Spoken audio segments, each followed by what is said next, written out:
Bismillahirrahmanirrahim. Biz küləkləri aşılayıcı olaraq göndərdik.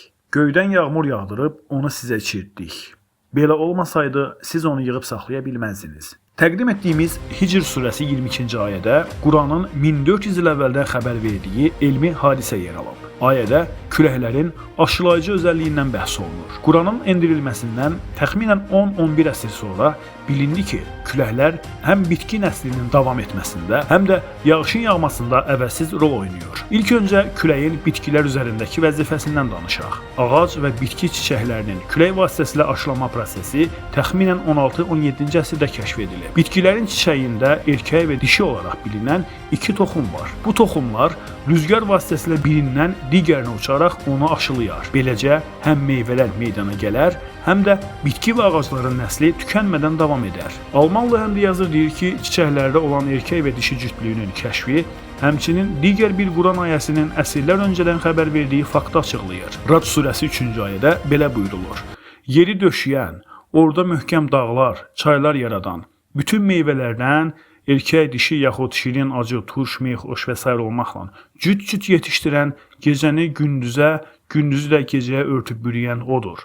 Şübhəsiz ki, bunda, bütün bu deyilənlərdə düşünən insanlar üçün neçə-neçə dəlillər vardır. Qeyd edək ki, bu fakt çiçəklərin külək vasitəsilə aşılanması hadisəsinin bilinməsi ilə ortaya çıxdı. Yəni, bəhs etdiyimiz ayənin nazil olmasından təxminən 12 əsr sonra. Buradakı incə məqamlardan biri də aşılanma prosesində küləklərin müəyyən olunmuş bir tərzdə əsməsindədir. Alimlər deyir ki, bitki və ağacların aşılanması hadisəsi küləyin ancaq müəyyən bir miqdarda uyğun və yumuşaq şəkildə əsməsi ilə baş tuta bilir. Əks halda çiçəklər məhv olar, ağacların, bitkilərin nəsli kəsilərdi. Yəni, külək xaotik şəkildə əssəydi, bir nizam içində əsməsəydi, bütün çiçəklər, ağaclar və canlılar məhv olardı. Küləkləri bu qədər incəliklə proqramlaşdırılmış şəkildə hərəkət etdirən təbii ki, elm sahibi Allahdır. Rad surəsi 3-cü ayənin sonundakı düşünən insanlar üçün neçə-neçə dəlillər vardır cümləsi də bunu göstərir. Buludlardan külək vasitəsilə aşılanması isə 20-ci əsrdə kəşf edilən bir hadisədir. Yağışın yağmasında küləklərin rolunu hamı bilir. Buludlar küləklə bir yerdən digər yerə qovular və həmin bölgəyə yağış yağar. Ancaq küləyin rolu bununla bitmir. Dəniz və digər suların üzərində köpüklənmə səbəbindən aerosol adlı hava qabarcıqları meydana gəlir. Bu qabarcıqlar küləyin sovurub gətirdiyi tozla birləşərək atmosferin üst qatlarına doğru yüksələr. Bu qarışıq yuxarıda su buxarı ilə birləşərək yağmur əmələ gətirər. Əgər bu qarışıq olmazsa, su buxarı tək başına yağış buludlarını meydana gətirə bilməz. Qısaca, külək yer üzərindən aerosol adlı hava qabarcıqları ilə toz qarışımını atmosferə qaldırıb su buxarı ilə birləşdirməzsə yağış yağmaz.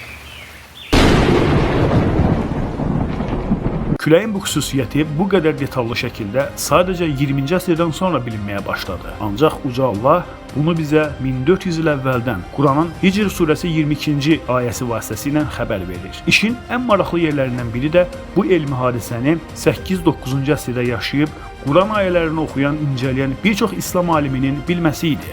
Böyük din alimlərindən İbn Kəsirin təfsir kitabında yer alan bir çox rəvayətlər bunu ortaya qoyur. İbn Abbas, İbrahim Ən-Nəhai və Qatadə kimi böyük alimlər öz söhbətlərində Hicr surəsi 22-ci ayəni təfsir edərək belə deyirdilər: Uca Allah küləkləri buludların üzərinə göndərər, sonra küləklər buludları aşılayaraq su ilə doldurar. Göründüyü kimi, tam elmi şəkildə açıqlanmasa da, bundan 13 əsr öncə yaşamış İslam alimlərinin dilində müasir dövrümüzdə kəşf olunan bir elmi hadisə danışılır. Ancaq 12-13 əsr keçəndən sonra dövrün alimləri bunu deyə biliblər. Yeri gəlmişkən deyək ki, dəfələrlə İslam alimlərinin dedikləri bir çox elmi hadisələr əsrlər sonra qərb alimləri tərəfindən kəşf edilib. Bu bəlkə də bizim dinimizi yaxından öyrənməməyimizin bəzi hadisələrə lazımi qədər ciddi yanaşmamağımızla bağlıdır. Bu həm də nə üçün bu cür hadisələr qərb alimləri kəşf etdikdən sonra ortaya çıxır deyənlərə bir cavabdır. Müsəlman olaraq hər birimiz üzərimizə düşən vəzifələri layiqincə yerinə yetirmirik. Dinimizi lazımınca öyrənmir. Hadisələrə kifayət qədər ciddi yanaşmırıq. Bütün bunları etmiş olsaydıq, bugün Amerika, İngiltərə və bəzi Avropa ölkələrindən daha çox inkişaf edər, daha çox elmi kəşflərə imza atardıq. Ancaq qeyd etmək lazımdır ki, bunun üçün gec deyil.